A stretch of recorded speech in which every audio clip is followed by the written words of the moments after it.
দুর্গাপুরে দলের পুরনো রাজনৈতিক সেনাপতির সাথে একান্ত আলাপচারিতায় তৃণমূল কংগ্রেস নেত্রী মমতা বন্দ্যোপাধ্যায় মঞ্চ ছাড়ার আগেই কানে কানে কথা। সোমবার দুর্গাপুরের সিটি সেন্টারে চতুরঙ্গ ময়দানে দলীয় প্রার্থীদের সমর্থনে একটি জনসভার আয়োজন করা হয়। আর সেই সভায় প্রধান বক্তা হিসেবে উপস্থিত ছিলেন তৃণমূল কংগ্রেস নেত্রী মমতা বন্দ্যোপাধ্যায়। এদিনের রাজনৈতিক মঞ্চে নেত্রীকে সামনে রেখে নিজের বক্তব্য পেশ করেন দুর্গাপুর পশ্চিম বিধানসভা কেন্দ্রের তৃণমূল কংগ্রেসের প্রাক্তন বিধায়ক তথা দুর্গাপুরের প্রাক্তন মহানাগরিক অপূর্ব মুখোপাধ্যায়। সামনে বক্তব্য রাখবেন আমাদের প্রাক্তন বিধায়ক, প্রাক্তন মেয়র মাননীয় অপূর্ব মুখার্জি মহাশয়।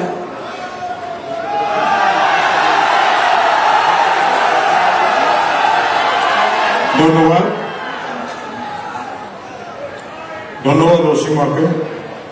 দিদিকে নমস্কার জানাই। সকলকে আমার পক্ষ থেকে আন্তরিকভাবে শুভেচ্ছা এবং ভালোবাসা। সকালে ভালো থাকুন। আজকে দুজনের সমর্থনে আমরা এখানে সমবেত হয়েছি। সদ্য প্রদীপ মজুমদার মহাশয়, পূর্বের তৃণমূল কংগ্রেসের মনোনীত প্রার্থী, এবং পশ্চিমে ভাই কবি দত্ত, তৃণমূল কংগ্রেসের মনোনীত প্রার্থী। তাদের দুজনের সমর্থনে আমরা সকলেই এখানে সমবেত হয়েছি। সমবেত জনতা যারা এখানে এসে উপস্থিত হয়েছেন, তারা প্রতিদিন যে কথাগুলো শোনেন, সেই কথাগুলোর বাইরে গিয়ে কিছু কথা আমাদের এমপি সাহেব যেমন বলেছেন যে জুমলা পার্টি, মিথ্যাবাদী পার্টি, এটা বুঝতে পারার পরও আমরা এখনো পর্যন্ত সেই জায়গাটাতে আমাদেরকে বলতে হচ্ছে যে আপনারা কোথায় ভোট দেবেন। 105টা কর্মসূচি, যে কর্মসূচিগুলো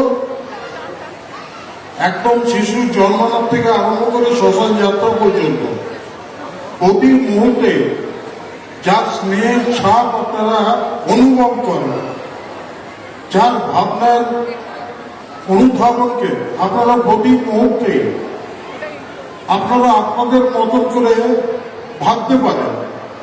কিন্তু কখনো কখনো একটা জিনিস আমাদের মধ্যে খটকা লাগে, তা সত্ত্বেও কেন এখনো পর্যন্ত এই মানুষটাকে আপনাদের কাছে বারবার ছুটে আসতে হচ্ছে তৃণমূল কংগ্রেসকে ভোট দেওয়ার জন্য?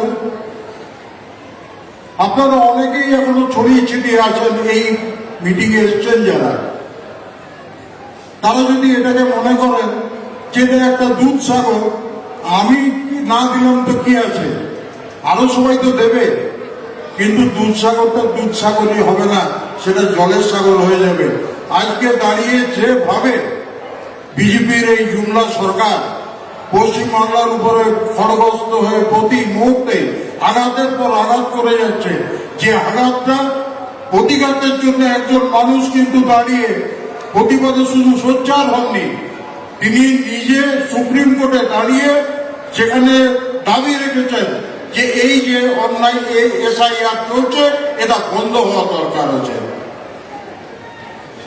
আজকে দাঁড়িয়ে দুর্গাপুরে যখন দেখেছি, দুর্গাপুরে যখন এসআইআর এর নামগুলো কিছু কিছু নাম বাদ যাচ্ছে, এখনো যে নতুন লিস্ট এসছে সেই লিস্টেও এখনো ডিলিট এই শব্দটা লেখা রয়েছে, যেটা নিশ্চয়ই করে ভাববার বিষয়।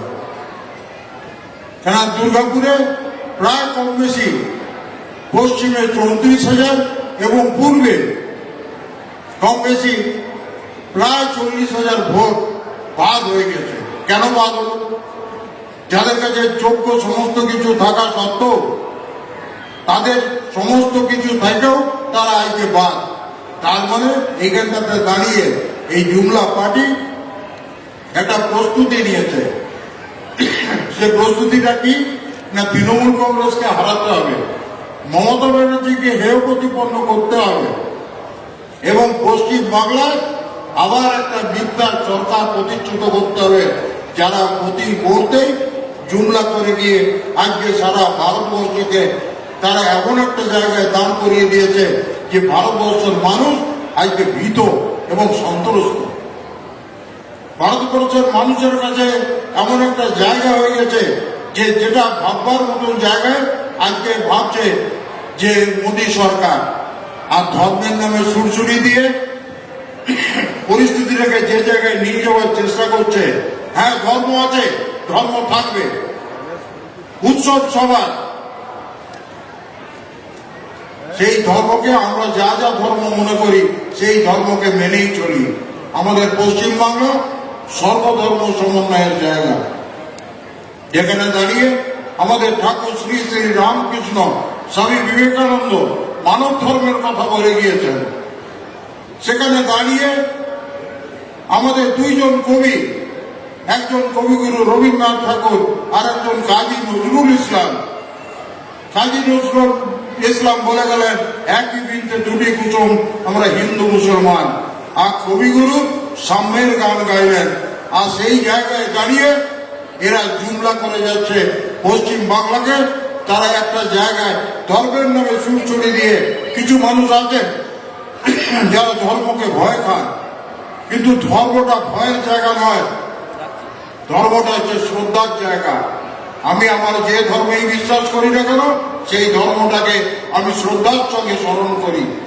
কিন্তু সেখানে দাঁড়িয়ে তারা এমন এমন একটা করে উক্তি আওড়াচ্ছে যেটা মানুষের কাছে ভীত এবং সন্ত্রস্তের জায়গায় দাঁড়িয়েছে।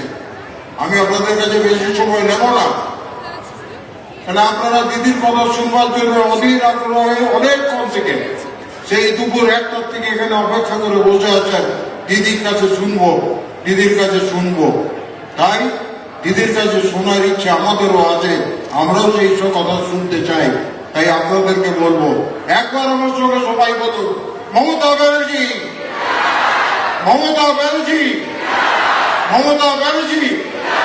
এরপর মঞ্চে তৃণমূল নেত্রী নিজের রাজনৈতিক ভাষণ শেষ করার পর মঞ্চ ছাড়ার আগে অপূর্ব মুখোপাধ্যায়কে কাছে ডেকে নিয়ে কানে কানে কথা বলেন।